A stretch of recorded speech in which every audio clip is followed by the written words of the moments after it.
Guys, so welcome back.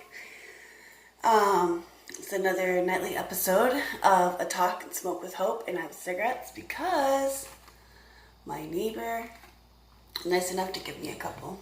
Like I said, if I don't have them, I don't smoke them. I should just quit. But then it wouldn't be a talk and a smoke with hope, would it? Nah. It doesn't have the same ring to it.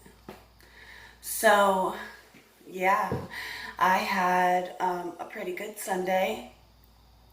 Got up and go to church, and we go to the late service, so it doesn't start until 11:30.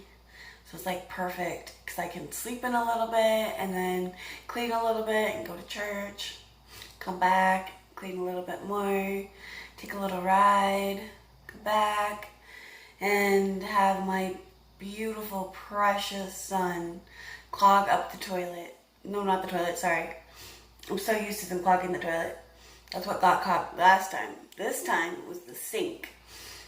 And he, okay, listen. My son has an issue with this or something because he took poop and he smashed it into the sink, the hole, and that's disgusting. And then he turned the water on and overflowed the whole bathroom, and my house is kind of slummy, so my neighbors get the water right downstairs, and it shouldn't happen like that because it's a bathroom and it should have one of these days that bathroom just might fall through because it has so many bad leaks and stuff like that. And I've already called the housing inspector on and stuff, and now my neighbors did. They called the housing inspector on my landlord. So I don't know what's gonna happen, but I mean, we'll have to see. But anyways, I've lived here for a long time, and my rent is only what I can afford. So that's why I have not been able to move, because I'm not gonna get the other 3-bedroom for the price that I'm paying. So after Joshua did that, my neighbor made a barbecue for us and fed us and gave me cigarettes. And he was really cool about it and nice about it, and it was a pretty good, cool ending to a day of something that could have gone really wrong. That just goes to show you that you can never judge a book by its cover. You can never judge another human being for the good that they could do. Even really bad people do good things. So it was nice. He's a good guy. He's really nice to my kids, and just him and his wife are just excellent people to be neighbors with. We actually met years ago when they were giving away something from one of their sons, and we came to get the item, and that's how we met. And then it was years later they moved in, and I was just it was so crazy.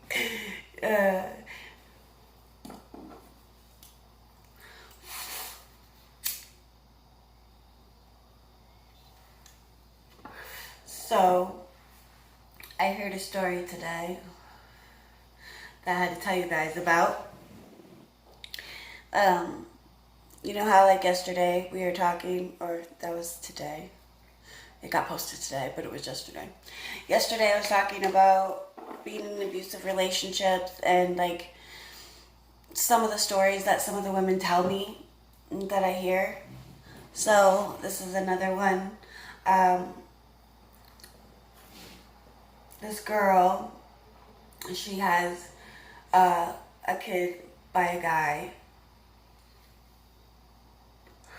who beats on her, and beats her really bad. Black eyes, broken bones, lumps all over her face, crazy stuff. And he just wasn't a good guy. they end up having a baby together, and um, it just doesn't stop. And so she leaves him and she gets a great guy that takes care of her, doesn't do that and stuff. And this guy, he like, the only thing he's ever contributed to this baby is 1 gallon of milk. That's crazy. But I mean, you take what you can get, right? Heck, I'm telling you, my ex gave me $20 and a pack of cigarettes. That's all I've seen from him. And so we used to support his daughter when we lived together, but that's about it. Yeah. So, this guy is a really bad guy. And I guess he got into a really bad accident. And his car caught on fire and he died. And so that's how she did leave him, but she also like got away from him. I thought that was another amazing story of survival. And like, maybe that was God, you know? Who knows? Who knows why people are taken from us? I don't know why my brother was taken from us. He was a good person. And that goes to show you that you can discipline your children all you want, and they could be listening to you and they could still get hurt and they could still die in a car accident. Because we had custody of Joshua and he had a curfew. And he was hit before his curfew. And he was 3 days away from his 18th birthday. So I do have rules. The rules I have are very strict, but the rules that I don't mind as much on, I'm like more lax on.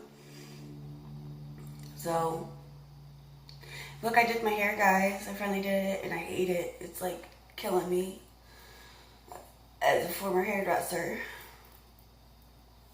in training. Not gonna lie. So, that was the story I heard today. I thought that was pretty amazing. And now I don't know what to do with my son for flooding my neighbor's basement. No, his house.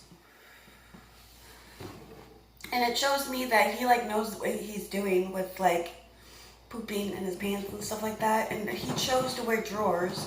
And then he pooped. And I asked him, like, why would you choose to wear drawers when I said you could ask if you wanted to wear a pull-up? Like, it's just, this kid knows. He's just being ornery and stubborn. And, ooh, I'm not as stubborn as he is anymore. I used to be like that, but then life gets to you and you're not as stubborn anymore. I was just trying to like potty train him again. Get him to wear drawers again. Like, I don't want him to get made fun of. He's like 6 years old. But, you know, it is what it is. I know kids that are like that are not blind. So,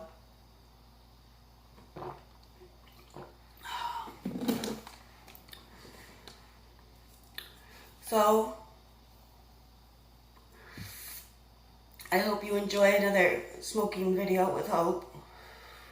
These cigarettes are killing me. Because I'm not used to them. So I want to hear, if you guys have any, message me privately and I will share your stories and I won't use any names. But I would love to hear some stories of some strong women survivors. If we can reach just a few women, we have already done our job. And those of you that know stories that maybe aren't in the situation, but you know of someone, tell me their story and I promise not to use their names. Well, that's it for me tonight, and I will see you guys on the flip side of the camera.